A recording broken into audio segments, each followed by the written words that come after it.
नाजरीन, भारतीय वजीर खारजा पाकिस्तान आए, कुछ वक्त यहाँ गुजारा, शंघाई ताउन तंजीम इजलास में शरीक हुए। इसे बहुत बड़ी पेशरफ्त तो करार नहीं दिया जा सकता, लेकिन यह जरूर कहा जा सकता है कि भारत के वजीर खारजा ये काम वीडियो लिंक के जरिए भी कर सकते थे, लेकिन उन्होंने खुद SCO इजलास में शिरकत को तरजीह दी। दोनों ममालिक के माबैन ताल्लुकात अच्छे नहीं हैं और बुनियादी मसाइल हल होने तक ताल्लुकात मामूल पर आ भी नहीं सकते। मकबूजा कश्मीर सबसे बड़ा मसला है और जब तक ये मामला अक़वाम मुत्तहिदा की करारदादों कश्मीरियों की मर्जी के मुताबिक हल नहीं होता, उस वक्त तक हालात मामूल पर आ भी नहीं सकते।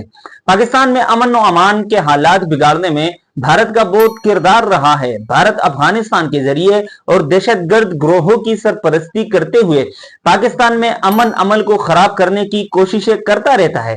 पाकिस्तान ने आलमी इदारों के सामने हर मौके पर नाकाबिले तरदीद सबूत और शवाहिद रखते हुए अपना मुकदमा पेश किया है, लेकिन दुनिया माली मफादात के पेश नजर हकाइक पर नजर दौड़ाने की बजाय किसी और अंदाज में सोचती है और वो सोच माली मफादात के गिर्द घूमती है। सो पाकिस्तान और भारत के माबैन ताल्लुकात की बेहतरी के लिए बुनियादी मसाइल का हल जरूरी है। इसके लिए बातचीत भी एक रास्ता ही है।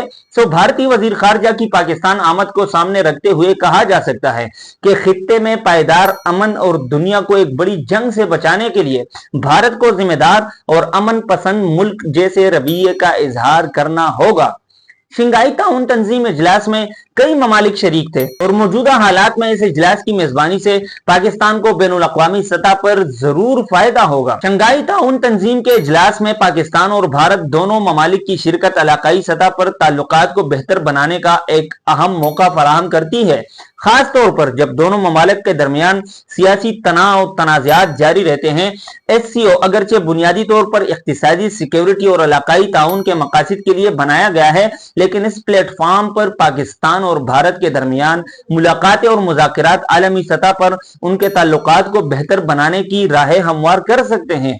पाकिस्तान और भारत के ताल्लुकात के तनाजुर में शंघाई ताउन तंजीम एक न्यूट्रल और मल्टीलैटरल फोरम है, जहां दोनों ममालिक के नुमाइंदे एक दूसरे से बराह रास्त या गैर रस्मी मुलाकात कर सकते हैं।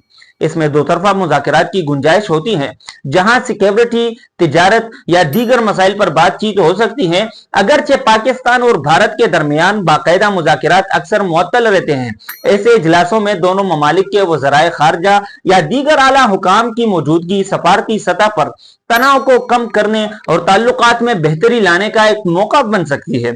SCO का बुनियादी मकसद दहशतगर्दी, इंतहा पसंदी और इलाकाई अमन को फिरोग देना है।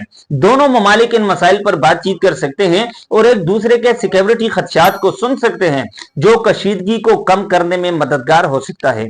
शंघाई ताउन तंजीम की रुकनीत के तहत दोनों ममालिक के लिए मुश्तरका इक़्तिसादी प्रोजेक्ट्स पर बात करने का मौका मिलता है, खास तौर पर इलाकाई तिजारत और तवानाई की राहदारियों के जरिए इक़्तिसादी ताल्लुकात को बेहतर बनाया जा सकता है।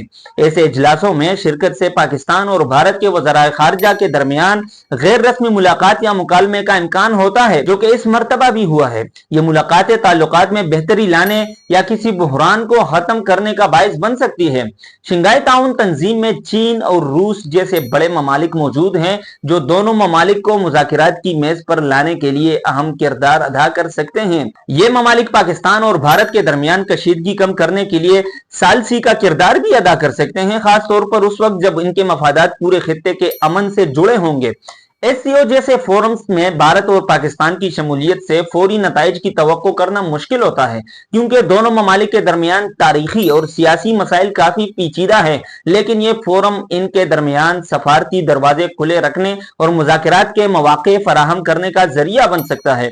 ऐसे इजलासों में दोनों ममालिक की मौजूदगी एक अलामती इशारा भी है कि वो इलाकाई ताउन और अमन को तरजीह देते हैं, हालांकि दो तरफा तनाज़ात अभी भी मौजूद है। शंघाई ताउन तंजीम इजलास के मौके पर पाकिस्तान और भारत के वज़राए खारजा के दरमियान बातचीत क्रिकेट से शुरू हुई। पाकिस्तान ने दोनों मुल्कों के दरमियान क्रिकेट से बातचीत का आगाज करने की बात की है, चूंकि आइंदा बरस पाकिस्तान चैंपियंस ट्रॉफी की मेजबानी कर रहा है। इसहाक डार और जयशंकर के दरमियान जुहराने पर बातचीत हुई। दोनों वज़राए खारजा को इकट्ठे बिठाया गया और वज़ारत खारजा ने दोनों वज़राए खारजा को इकट्ठा बिठाने के लिए सेटिंग रेजिमेंट तब्दील किया। इजलास में शिरकत के बाद पाकिस्तान से रवानगी के वक्त भारतीय वजीर खारजा जयशंकर ने शानदार मेजबानी पर हुकूमत पाकिस्तान का शुक्रिया अदा किया। देखना यह है कि क्रिकेट से बात शुरू करने और इसे जारी रखने की सोच किसी हद तक अमल होता है। क्या मकबूजा कश्मीर को पसे पुश डालकर पाकिस्तान में कोई भी हुकूमत भारत से किसी भी किस्म के मुज़ाकरात कर सकती है? इस पर कल जियो न्यूज पर कैपिटल टॉक में हामिद मीर के शो में बातचीत भी हो चुकी है कि अगर तो कश्मीर के अलावा किसी भी मसले पर बात होती है तो क्या पाकिस्तान कश्मीर को नजरअंदाज कर रहा है? ये आने वाले वक्तों में पता चलेगा।